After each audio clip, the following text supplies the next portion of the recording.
Scott McNair, injury attorneys, we fight for the win. Good morning. Welcome, everybody, to the Overruled Podcast. This is your host, David Vigner. My law partner, Brad Scott's not here today, but we have an amazing guest to talk about an amazing mission. We are excited to welcome Mrs. Jami Hirstius here from Metairie Humane. Jami, welcome to the Overruled Podcast. Thanks so much for being with us. Thank you so much for having me here. It's going to be a great day. Amazing. Okay, so I want to get straight into the meat and potatoes of this. I did love talking to you a little bit before the show and looking at some notes on Metairie Humane. You called dog rescue kind of like the mafia. Once you get in, you can't get out. You can't get out. And animal rescue, because I know it's not just dogs, not just pups. But why don't you tell us a little bit briefly, if you could, about the history of Metairie Humane, where it's located, and then I really want to kind of dive into what's going on in animal rescue right now and that type of stuff. Metairie Humane was founded by Joan and Harold Delahousse in 2009. We're located at 6213 Airline Drive in Metairie, directly across from Zephyr Stadium, the bright yellow building. It's what I tell everybody. It's Tweety Bird yellow. Can't miss us. Hard to miss. Hard to miss. So Joan and Harold started it because they were just a little concerned with some things they saw happening after Katrina, actually, and decided to start an animal rescue. At that time, they did all size dogs. They did cats. Over the years, it just evolved to where we now do small breed dogs, 25 pounds or less. We no longer do cats so that we can focus more on the dogs. So it's never ending, different every day. You hear people talk about a fluid situation. Well, this is as fluid as you can get. Yeah. No 2 days are the same. You never know what's going to happen with each phone call. Yeah. But it's fun.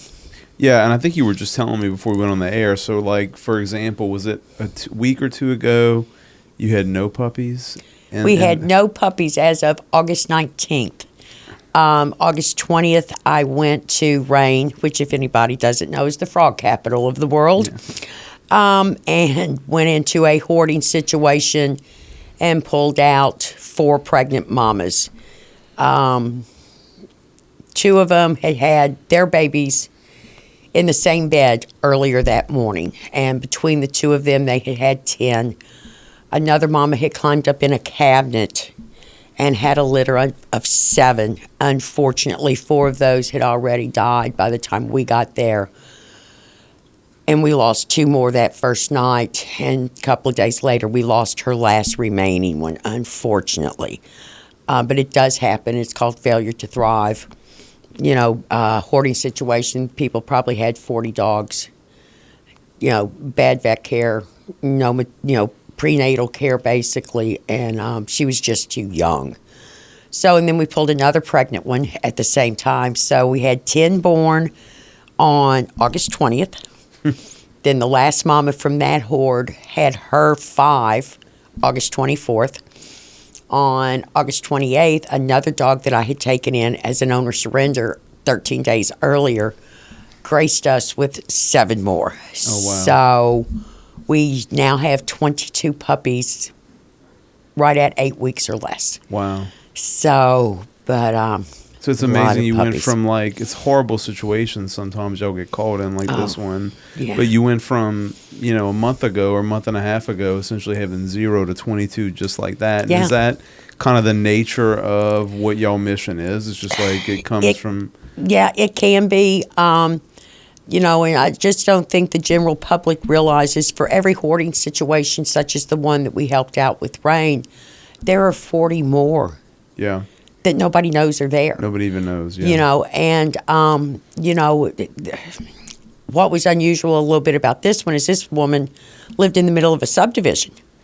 It wasn't in a rural area where nobody lived within 100 yards of her. She had a neighbor 15 feet on every side of her. And it's amazing that it got to that point because she probably had 35, 40 dogs.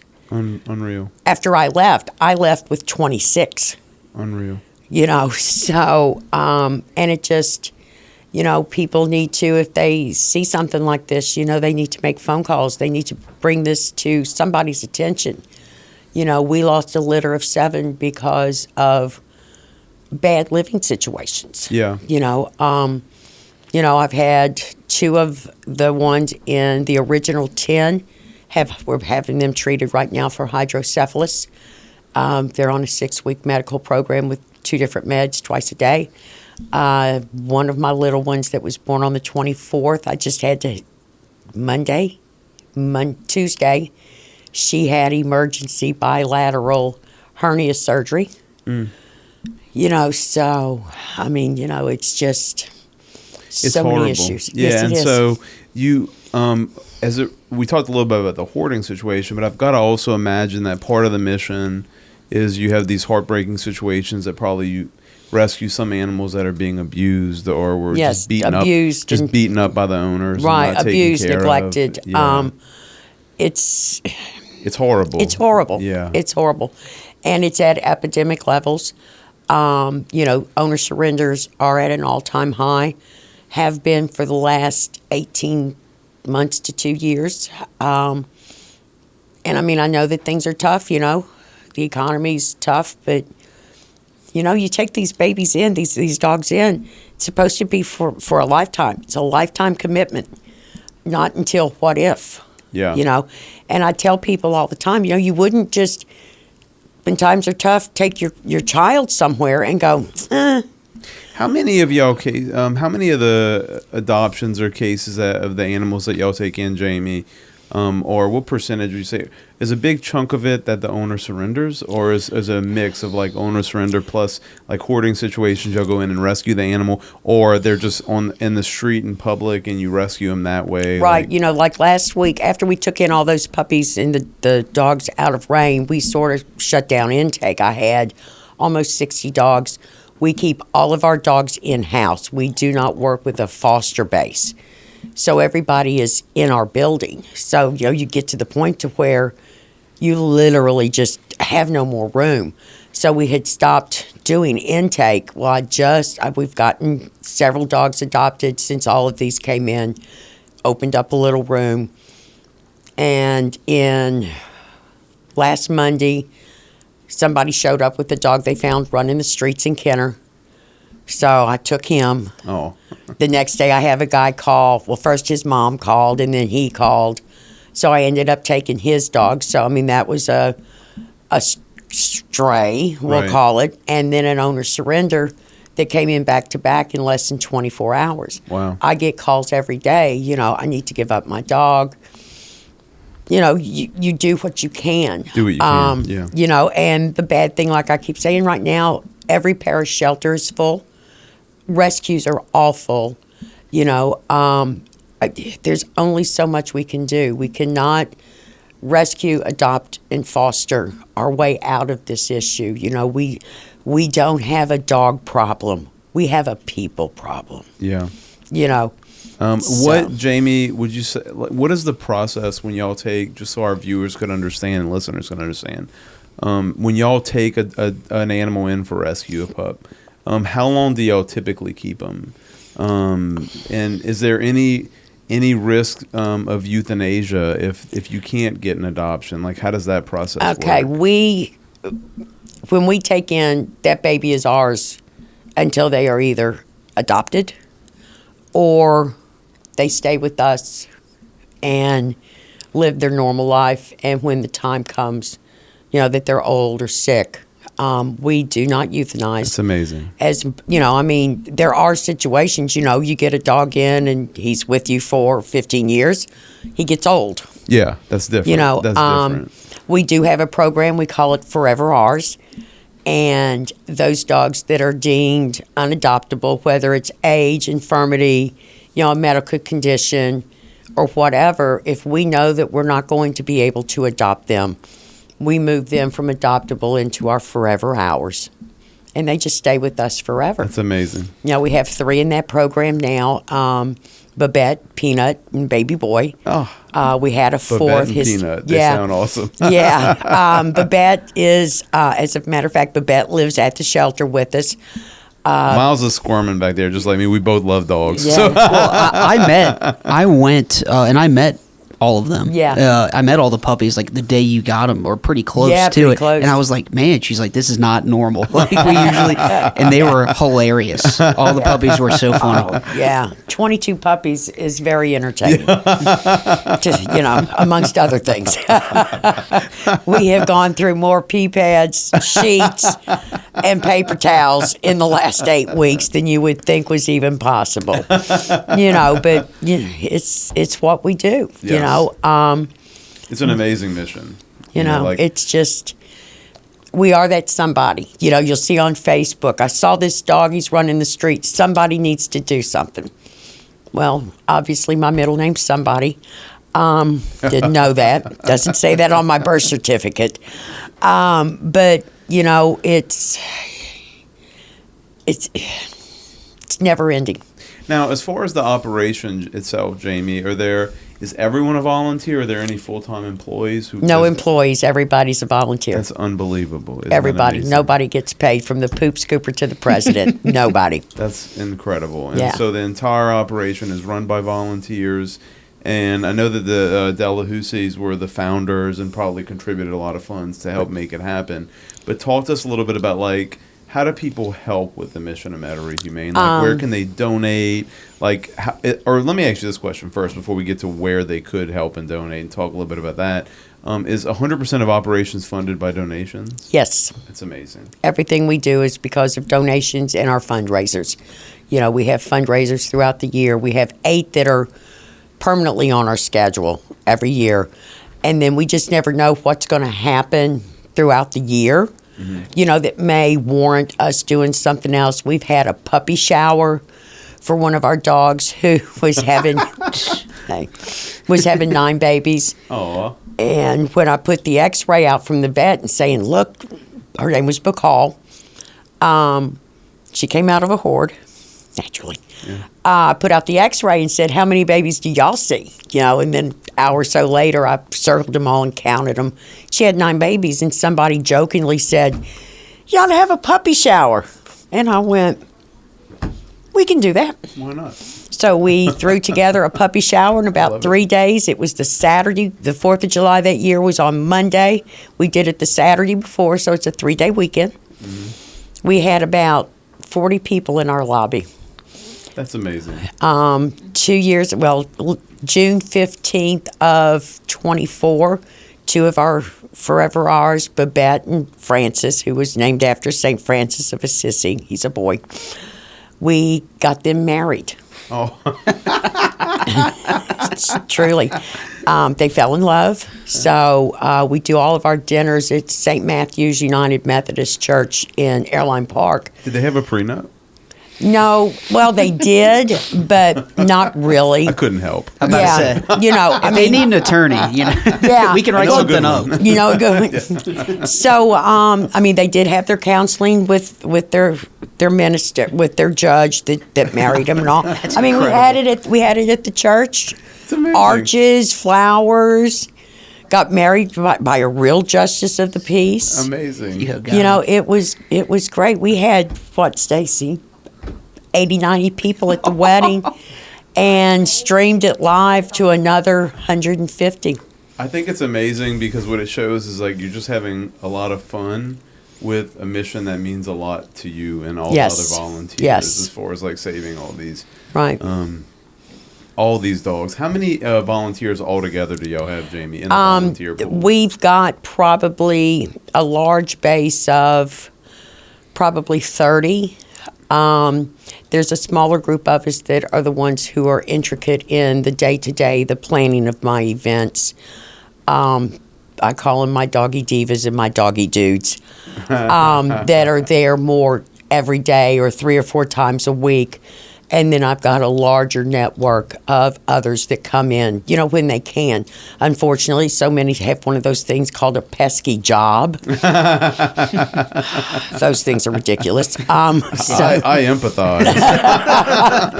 So, Miles too. So, they come in when they can, weekends, evenings, stuff like that. So, But it's amazing because, you think about the logistics of a rescue. You have all these animals, you have obligations for them to be fed, to take care of, medical, discernment. They need a play, they need affection, they need all these things.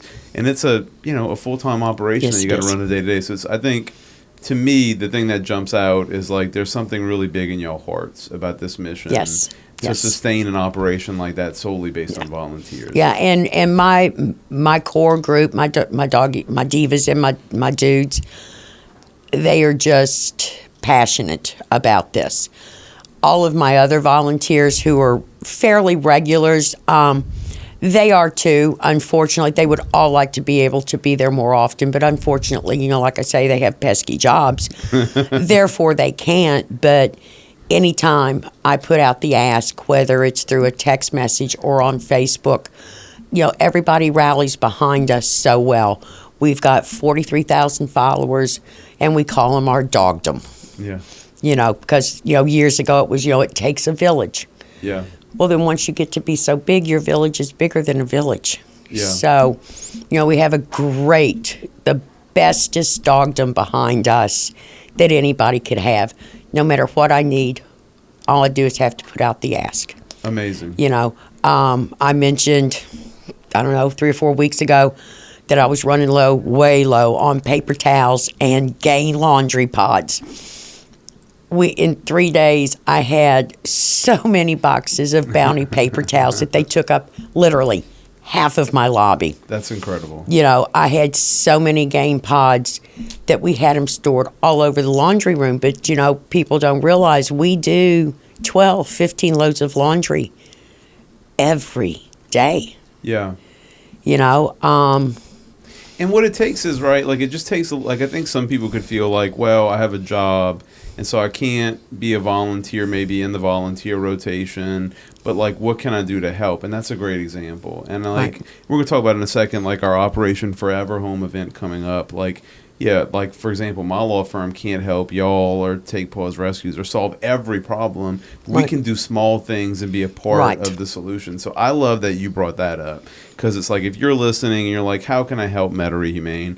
Maybe small ways, just follow it on social media. Yes. And guess what? It doesn't take a lot of time out of your day to just ship on Amazon a bunch Right. of Bounty paper towels when you Right. don't need them. Right. But for y'all as a volunteer, I got to It's- imagine when you get it, it's like a boost. Oh, Of it is. energy, Amazon, most of my Amazon drivers really hate when I put an ask out like that, and they can tell when I Yeah. do because, they're there 2 or 3 times a day. Yeah. And they're like, you need to stop. Yeah. No, I don't. Well, I would feel, I think, as a volunteer, man, this is just really filling my cup, because Yes. it shows me that what we're doing is making a difference in the community Right. supporting us. Well, and every time that I don't have to go and buy paper towels or laundry detergent or food or treats, the money that I save from having to do all that can go towards my vetting. My vet bills it's our biggest expense. Sure. 150, 170,000 a year. And you can figure it out yourselves. We adopt dogs out for $250. Yeah. There are very few dogs that $250 covers. The vet bill, for sure. The vet bill that they are, Prime example, little Mandeville, who had the emergency bilateral hernia surgery on Monday. That surgery was $555. When I still have to fix her. She's going to have 2 sets of shots in her. I've dewormed her 4 times. She's been on heartworm preventative. We're into over $1,000. Yeah. Now she's a puppy, so the adoption fee is $350, but it still is not even going to, to touch The cost. the cost that we have in her. Yeah. And people just don't realize. I have people go, $350, that's ridiculous. Have you taken a pet I have a dog, taken him to the vet? It's not ridiculous. It's not ridiculous. The vet's a doctor, a medical doctor. It's Considering, with no problems, no issues we get 2 sets of shots, they're microchipped, they'll be spayed or neutered. If you don't understand, then maybe you're not the person for my baby. For the puppy. Or sit down with me and let me educate you. Let me explain to you that even at $350, you're getting a bargain. Yeah. Well, it's also You an know? opportunity for them to potentially learn more about the rescue. But let me shift gears here and ask you, Jamie, if somebody is interested in volunteering, how would they volunteer? Would they just fill out some information on the website? or- Believe it or not, call me. All right, there we go. 504-458-0531. If I do not answer immediately, I promise you I will get back to you. Yep. I can't, I try to answer every call as it comes in, but 22 puppies keep me busy, plus everybody else. What is the website? Website is MetairieHumane.org. Perfect. And in the little drop-down menu, you can find the different things there. We're on social media, Metairie Humane Shelter, both Instagram and Facebook.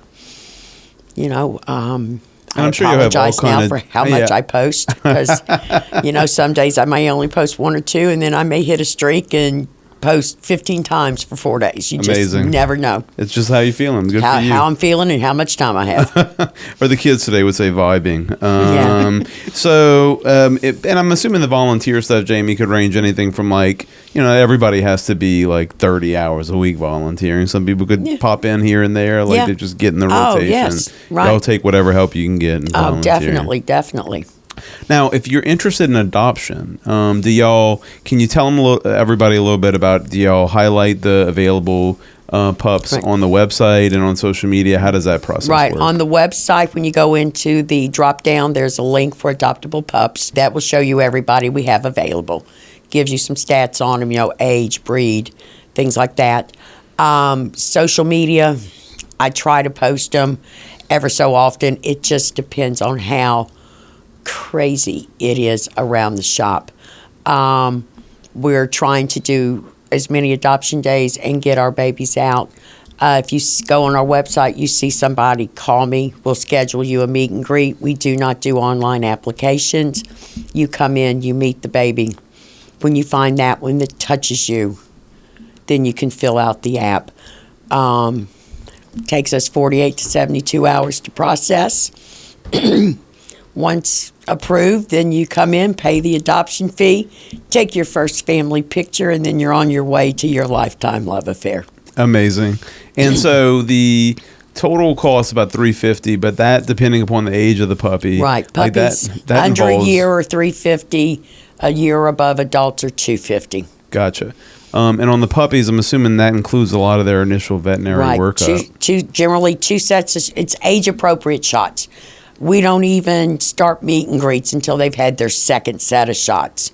Gotcha. So they will have at least their second set of shots. They will be microchipped.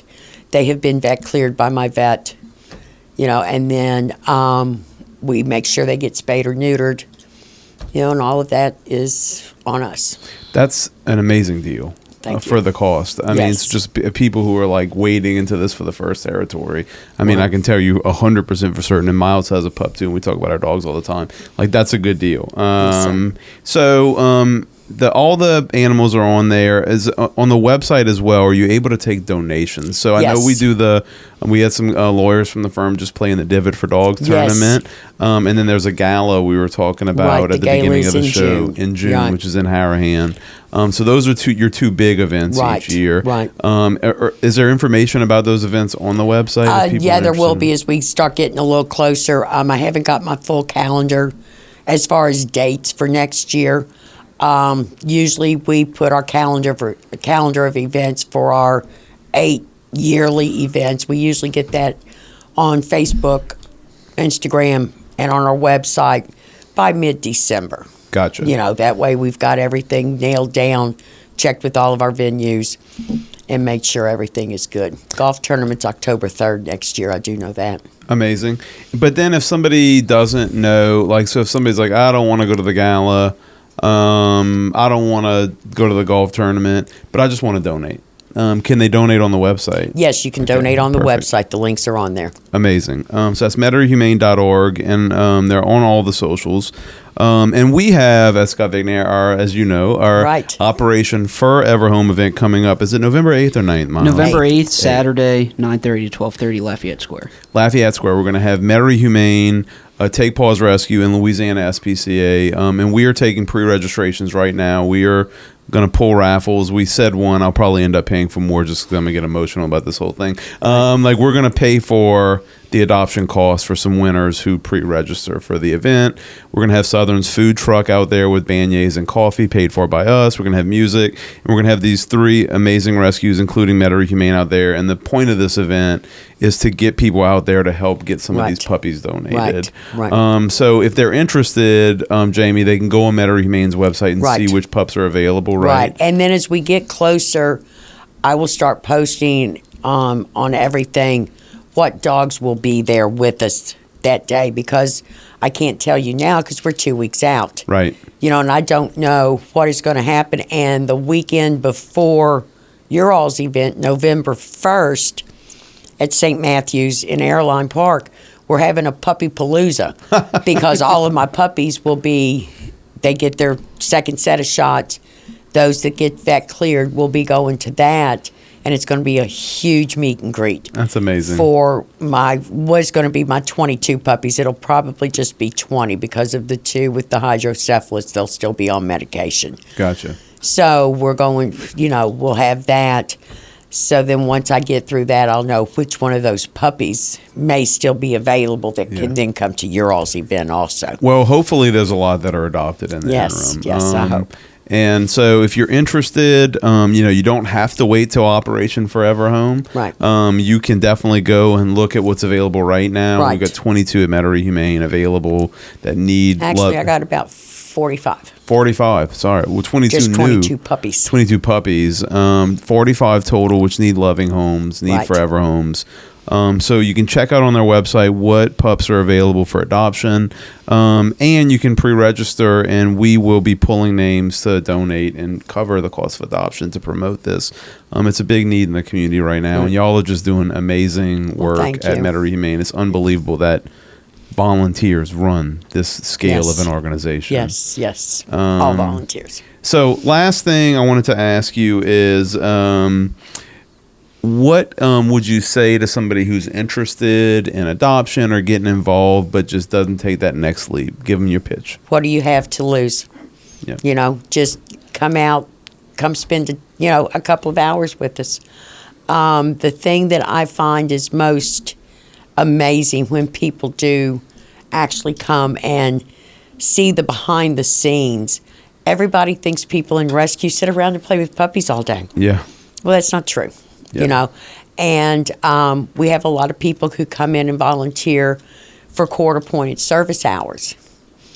So they go, man, didn't know all of this went on. I guess everybody thinks that things get cleaned and washed and everything.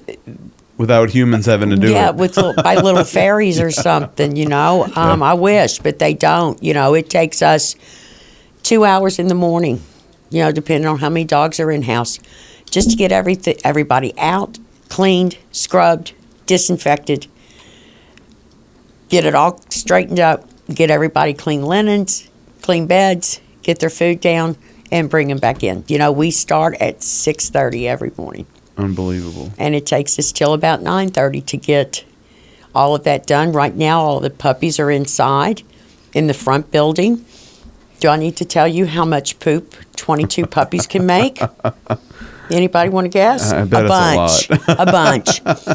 So then, by the time we get the ones in the back and then the ones in the front, it's 9:30 and you're like, hell. Yeah. Morning's almost over. Almost over. And I like when people come in and they see, I think it gives them a new respect. And it opens their eyes as to just what is involved. And I think more people need to be aware of it's not just playing with puppies. No. Unfortunately. And I bet the people who do come are also, it's just a visualization of the problem. Right. It's like right in front of you of the issue that we have. Right. As far as like the amount of animals that are being placed in our local rescues. Right. In the parish facilities. Right. So when I brought those 22 puppies, well, it's actually, when I brought all the puppies in from Rain, I had the 10 babies, the 13 babies, there are 3 mamas, the pregnant mama, and then 6 from 2 older litters. And one of the people who met me that night, my volunteers that were there getting everything set up for me to bring in these 26 dogs. It was the first time she had ever been at the shop when we came in with the huge influx. I had made a couple of phone calls to Suzette, one of my volunteers, while I was driving back, because it was a 2.5-hour drive, and going, okay, I need you to get this and this and this set up, have this here, so we could make this as seamlessly and get it done, because I knew I wasn't going to get back till 8:30, 8:45 that night. Yeah. And we had to get 26 dogs in, get them all collared, cap-starred to kill the fleas, and all of these things. And I needed to get it done in a timely fashion, because everybody who was waiting for me had that pesky job waiting for them the next morning. So I knew I needed to get in and move them in. But one of the girls had never been there, and she just stood there going, oh, my God. Oh, my God. I mean, the scale of it. And, until you are hands-on there when something like this is going on. You can read all the stories on Facebook about these hoarding situations, but until you are actually boots on the ground and in the thick of it, you just cannot comprehend what it takes to bring these dogs in and get them all settled in for a night. I mean, they're scared. They have no idea what's going on. They've had more human touch most of the time in 2 hours than they've had in a lifetime. Yep. But it's got to be done. Yeah. Well, thank you so much for being here, Jami, and spreading the message of Metairie Humane. It's amazing to hear about the mission, and I just want to personally say, just talking to you about this, I can tell how amazing you are and how much you care about it. I'm blown away by the amount of volunteers that y'all have running the facility on a day-to-day basis, and we're just proud to be starting to make a small part in the dent and helping y'all and supporting y'all. Yes, and we appreciate much everything. Much more to come. Thank this is you, just the start. And so, as Jami said, MetairieHumane.org. You can see the pups on there to adopt. You can see how to volunteer on there, and more importantly, you can donate to this very important mission on there. They also have their Puppy Palooza coming up November 1st. They are going to be one of our incredible local facilities at Operation Forever Home in Lafayette Square, 9:30 to 12:30 on November 8th or 9th. Well, 8th. I keep messing up the date in my head. And they have a lot of pups that need adoption in loving homes. So please check them out. We hope to see you on November 9th with the November wonderful 8th. little November 8th. There we go. I'm going to tear this morning. He's going to be there on the 9th. Yeah, he's going to be the only one. I'm going to be there on the night. There's not going to be anybody in Lafayette Square. And you're not going to get any beignets. I'm not going to get no beignets and no coffee from Southerns. So hopefully you will check that out, the Puppapalooza on November 1st, or our event, because there's a lot of loving homes that these pups need to go to. Jami, thanks so much for being here. Thank you for having me. And thank you to all of our listeners. It's been an incredible discussion. Check out Metairie Humane. We hope to see you next time. This has been a great episode of the Overruled Podcast, brought to you by the Scott Vignair Law Firm. We'll see you next time. Scott Vignair, injury attorneys, we fight for the win. Information is for illustrative purposes only and does not constitute tax, investment, or legal advice. Always consult with a qualified investment, legal, or tax professional before taking any action.